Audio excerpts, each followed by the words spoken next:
New and improved. Two words that businesses love to use. But often it turns out we choose to buy our old favourite. Thank you very much. And the last thing we want is for the winning formula to be changed in any way.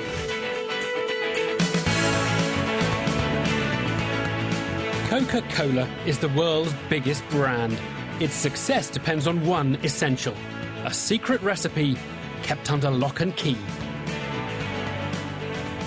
When you buy Coke, you're buying into a branding heritage, a cultural icon. It's an extraordinary product. People did not want that tampered with. This is the story of an intense rivalry, an ill-considered decision, and Coke shooting itself in the foot.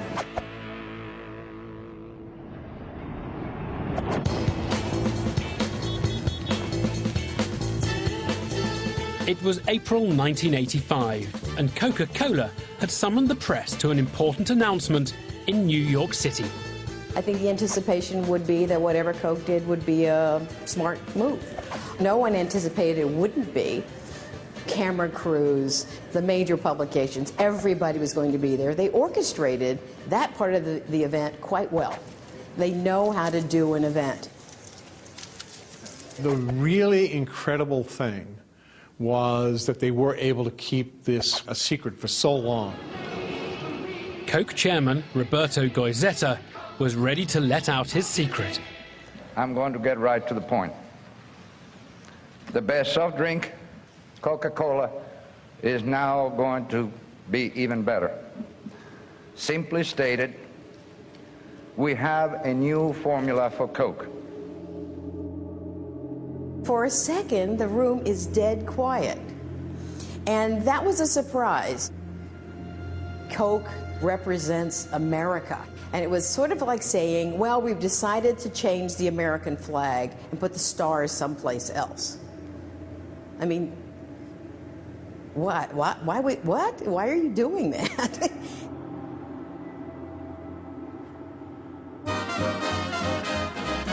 Cola drinks were invented in the 19th century. Before long, Coke and Pepsi became arch rivals. But by the Second World War, Coca-Cola had established its supremacy. The U.S. government came to Coke and asked if we could provide Coca-Cola to the troops. We actually had 64 portable bottling plants move around with American GIs. And when the soldiers left, Coca-Cola stayed, making it a global player. In all the world, the best-loved sparkling drink is Coca-Cola. We outsold Pepsi-Cola by margins of 2 to 3 to 1. Coca-Cola always believed it was its secret formula which gave it the edge.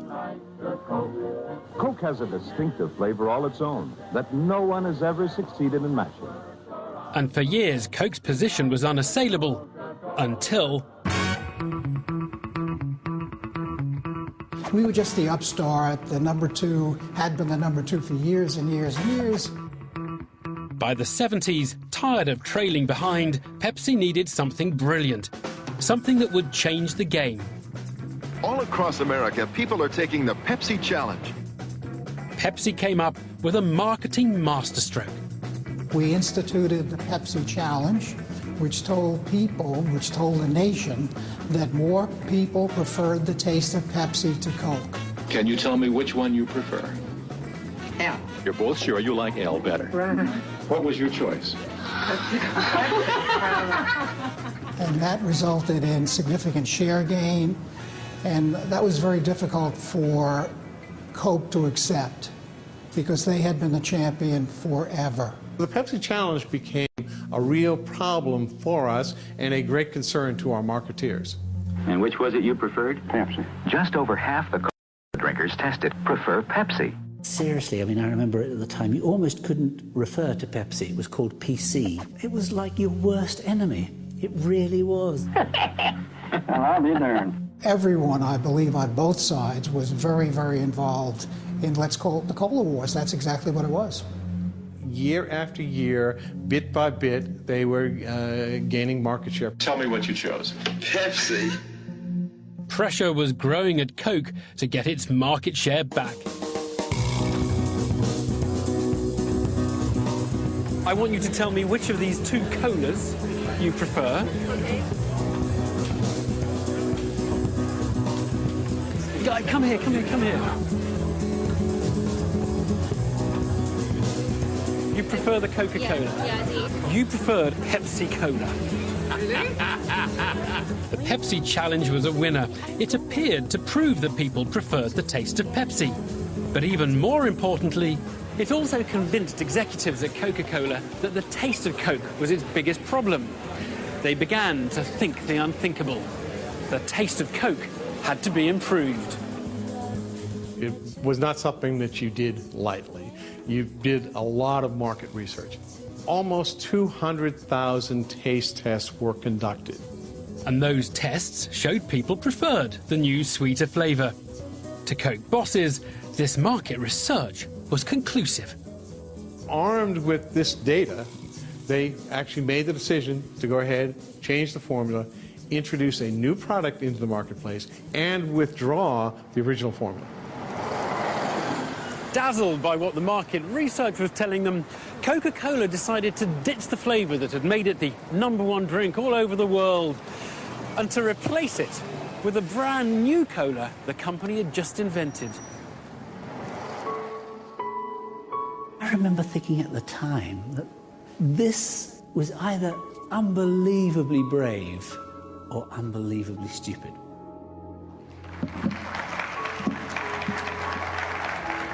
Thank you very much, Roberto. Well, we simply believe that this is the biggest news about Coca-Cola and the best news about Coca-Cola that we've ever announced or ever will announce. Consumers preferred the new taste over the original by a margin of 61 to 39. He expected us to love the idea, and he did not get the sort of cheer he anticipated. It just died. And then the questions came. I mean, are you 100% certain that this won't bomb, this new formula? As I said, I think this is the surest move ever, because the consumer made it. We didn't. They lost control of the meeting. And despite, all the things they had planned, they didn't expect questions to be quite as harsh as they were. To what extent are you introducing this product to meet the Pepsi challenge? Oh, gosh, no. I mean, that's Pepsi challenge. When did that happen? It was very awkward, and I think the tension sort of showed. The responses began to get a little angrier. Are you saying that Pepsi Cola has no more to do with this than Heinz baked beans or Hershey's Kisses? Well, I don't know. I don't know. You can handle the English better than I can, so I'm not going to get into that argument with you. Thank you very much, and I'd like to invite you to the lobby to try the new taste of Coca-Cola. Thank you. Thank you. We taste the new Coke. Well, actually, it's on television, so you can see me do it. It's sort of flat, and it is sweet, sort of like you left it in an open can in the refrigerator a while. Like the new drink, the press conference had gone rather flat. But Coca-Cola decided to press on.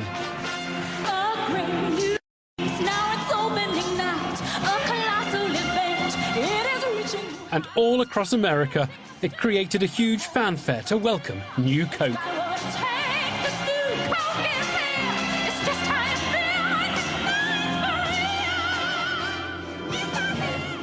It took a few days for the consumer reaction to start to move negatively. Typically, in our Consumer Information Center, we'd get about 300 to 400 calls a day. Suddenly, we were getting 1,500 calls a day. And these were not positive calls. These were negative calls. These were calls that basically said, I want my Coke back. We started to see protests in the street.